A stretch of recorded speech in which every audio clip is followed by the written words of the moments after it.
The situation had shifted. It was no longer just about stopping a disgraced officer. The target was now clear: to identify and capture the mastermind behind everything, the Jackal. A dark figure, faceless, pulling strings from the shadows. But Ibrahim Traoré had no intention of waiting for another attempt. This time, he planned to strike first. Thanks to the work of a digital expert, the burner phone signal was traced back to an upscale building located in Ouaga 2000, a quiet district known for housing diplomats, foreign executives, and members of international organizations. The building had no surveillance cameras in the hallways. Too convenient. Zongo commented, "Whoever this Jackal is, he has strong support.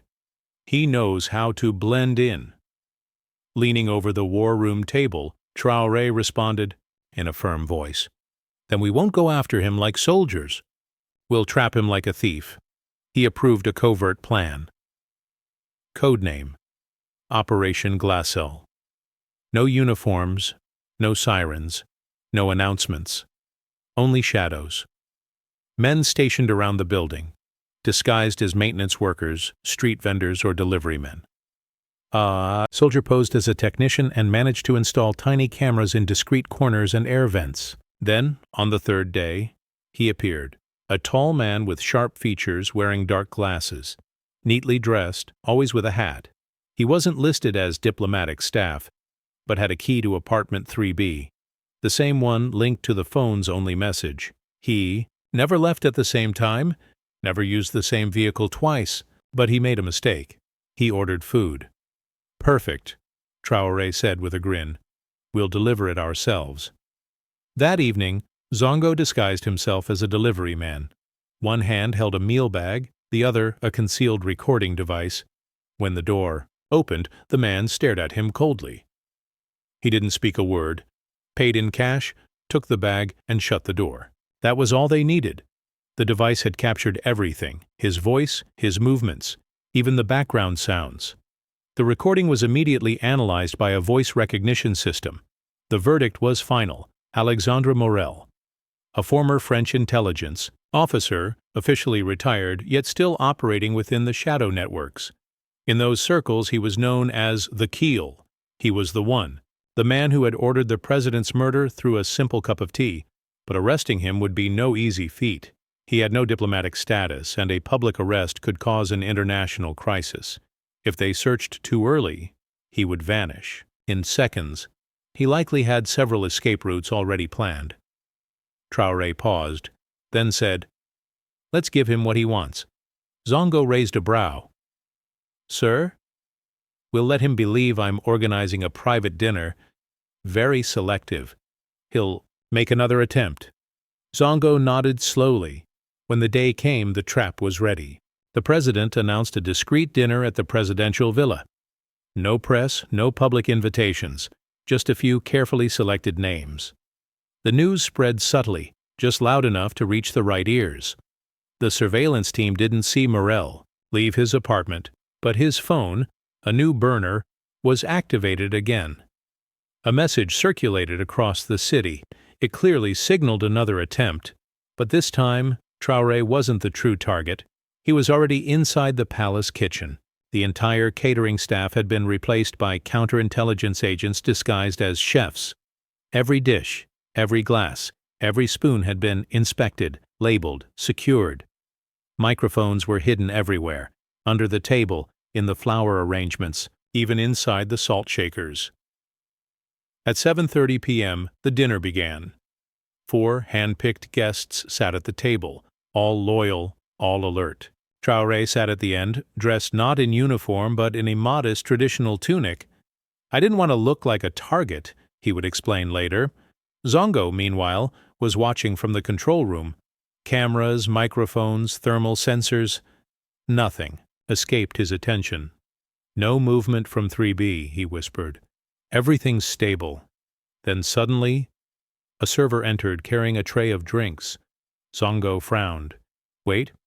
He's not one of ours." "Who is that man?" The cameras confirmed. He had not been cleared. The man walked with a steady step, his expression neutral. but his right hand trembled, almost imperceptibly. He placed the tray, stepped back. Traoré raised his glass, but did not drink. He looked the server straight in the eye.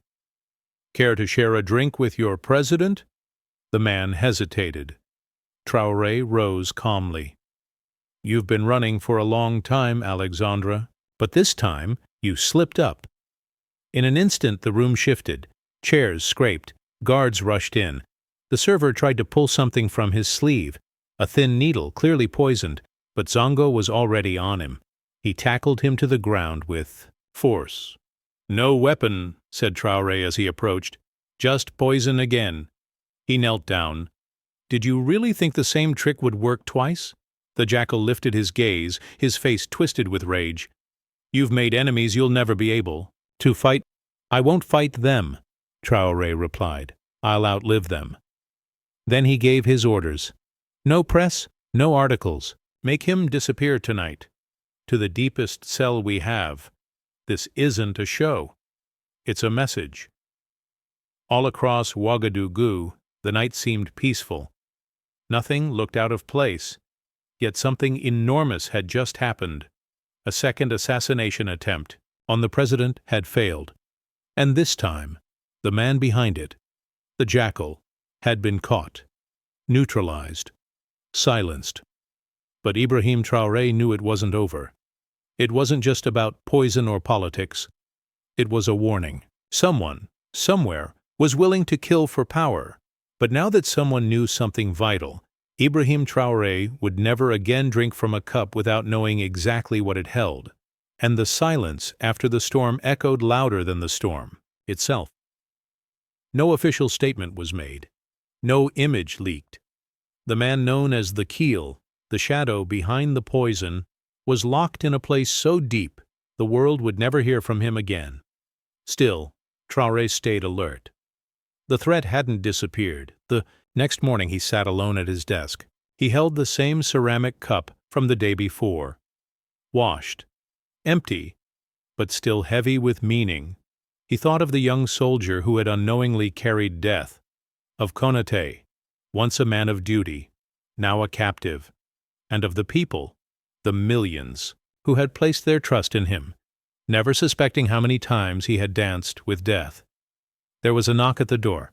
"Sir," said Captain Zongo, "the military academy is ready to receive you for your speech." Traoré nodded slowly. That afternoon, he entered the courtyard of Burkina Faso's National Military Academy. Hundreds of cadets stood in formation. They had heard the rumors. They knew something serious had occurred, but not the full truth. On stage, Traoré stood tall, without a written speech, without notes. He didn't need any. "Some of you," he said, "still don't fully understand what it means to wear this uniform." He paused. Everyone was listening. "You may think this uniform gives you power. In reality, it gives you responsibility." He raised the cup he held. "This cup, almost, ended my life, not because of what was inside it, but because I placed trust in the wrong hands." The cadets froze. Some opened their eyes wide, others clenched their fists. "One day, you will be called to protect this nation, but defending your country isn't just about bearing arms. It requires integrity, bravery, the ability to say no, even when gold is offered, even when the pressure comes from abroad." He scanned the crowd. "I didn't survive because I'm the smartest. I survived because I never forgot this truth. A nation is only as strong as the loyalty of its humblest guard." He turned to Zongo, lifted the cup toward him, and declared, "This is no longer a symbol of death. It's a symbol of survival." He placed it on a stone pedestal beside the Academy's flag. "Let it remind you, even the smallest object can carry betrayal or courage. Choose what you carry." The cadets saluted. A few tears were quietly wiped away. That evening, Traoré sat peacefully atop the presidential palace, watching the red sky fade at sunset. He knew this wouldn't be the last attempt. There would be other jackals, other poisons, other betrayals. But he would be ready, not because he sought war, but because he would rather die standing than live on his knees. And so, the cup was not locked away in a museum or stored in his office. It remained, visible, in the hands of those who would shape tomorrow, a symbol of vigilance, survival, and a man's unwavering refusal to ever yield.